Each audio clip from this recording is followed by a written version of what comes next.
what does the Bible says in 1 Corinthians chapter 9, verses 22 to 23.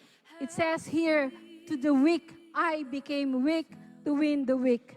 I have become all things to all people, so that by all possible means I might save some. I do all this for the sake of the gospel, that I may share in its blessings. These numbers,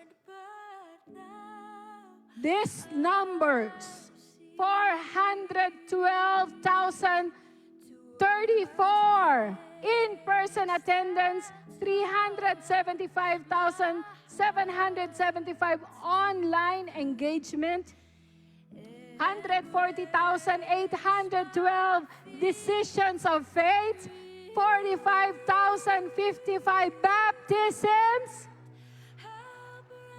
These are not just numbers.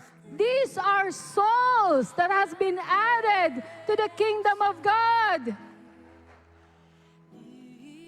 And by the grace of God, brethren, it's not for nothing.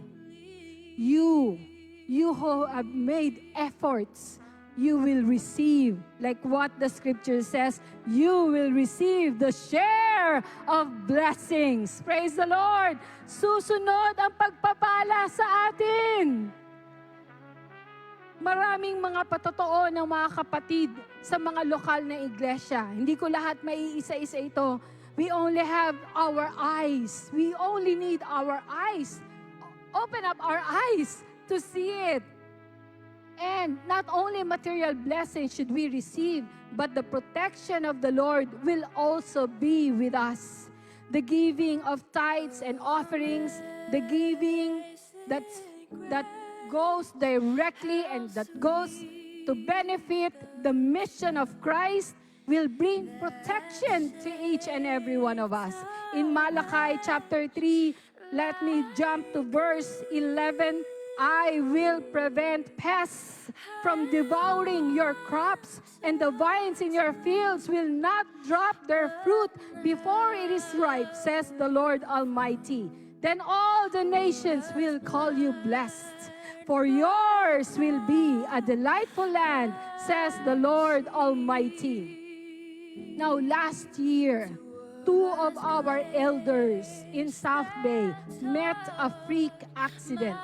I don't know if we can show them the pictures of this Tesla car of our elders, Leia and Elder Ed Gabor. It's total wreck. The other one was the car of Elder Lisa Season. Imagine that. It happened last year.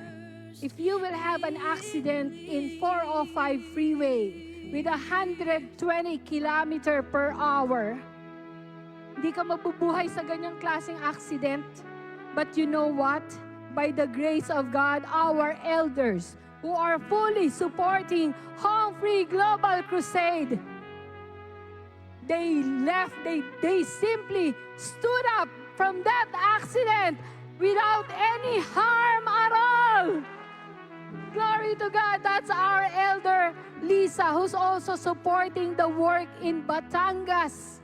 Praise God. I don't know where, but they open up an extension because of Home Free Global Crusade.